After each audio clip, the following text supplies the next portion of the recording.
Today we leave Quebec, go through Ottawa and the Parliament District because we're going to see an historic cheese factory founded in 1894.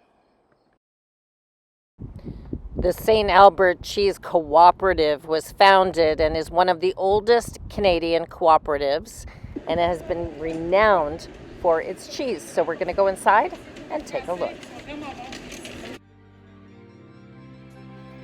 It's very popular with van lifers and people on weekend trips on motorcycles, as we'll see in convertibles, or just because they want to get out of town. So let's take a look.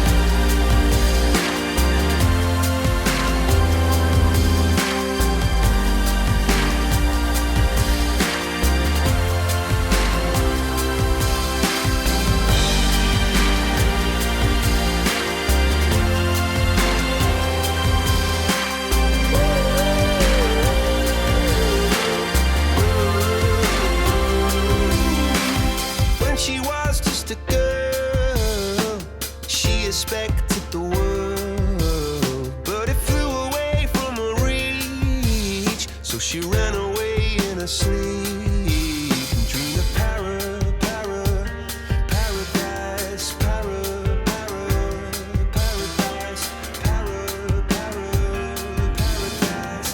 Every time she closed her eyes.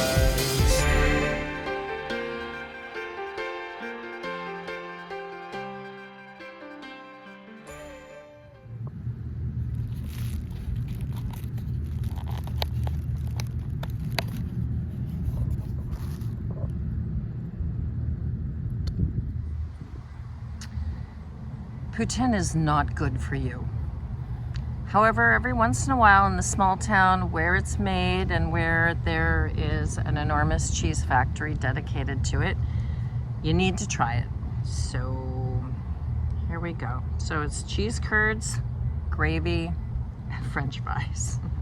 I won't finish the whole thing, but because if I did, I would need to have a nap in the afternoon, but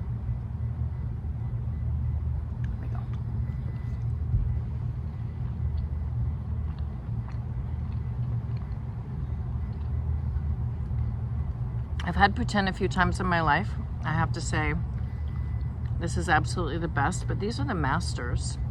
Tons of cheese curds in here. It was $10, so an expensive decadency, but nice to be part of history from, I think it's 1894.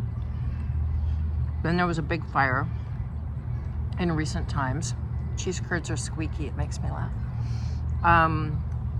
So I'll tell you the history about this famous Canadian cheese factory in some of the video. And a major employer in this rural part of Ontario that is very close to the Quebec border. And a nice stop. Apparently they allow overnight sleeping for van lifers. I'm gonna find out.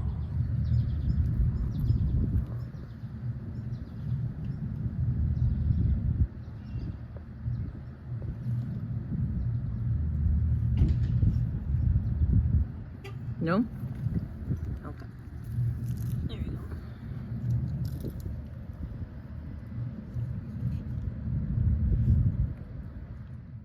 100 years after its founding in 1994, the Festival of Cheese had become one of the biggest events of the summer, attracting up to 50,000 visitors annually to St. Albert. These folks appeared to be part of a convertible convention, and they dropped by to check out the wares.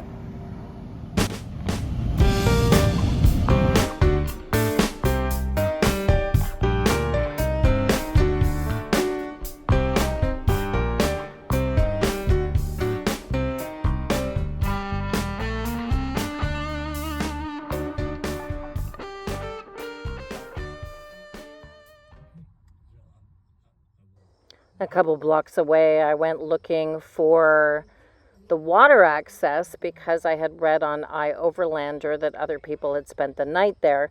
But unlike some of the other small towns that I have been to, van lifers or overnight parkers not so welcome. On the New York Times bestseller list. Bob! It's really something I don't understand because they do bring a lot of investment and tourist dollars into small towns. But it is what it is. So we went back to St. Albert to spend another hour. Then we went to go visit a friend at the golf course she owns. St. Albert was destroyed in 2013 by a fire, and the community came together to rebuild. And all of those people and more got their jobs back. Well, that was too big a serving for me, but it would probably, it's the small, it would probably be good for 2 people. It's a beautiful spot. It is still really hot. This is St. Albert, Limoges area on the way to Montreal, and we're still in a heat wave. So what we're going to try to do, Buddy has no say in this, but what we're going to try and do is find out what it's like to sleep in a carpool lot, because it is on iOverlander as a possibility, and we're going to see how that goes. In the end, I decided it was a good day to test the Starlink before I hit the road again, and we found a beautiful forest park. But before we go, thank you to a subscriber, Eileen, who gave us this beautiful framed photo as a thank you as she follows along.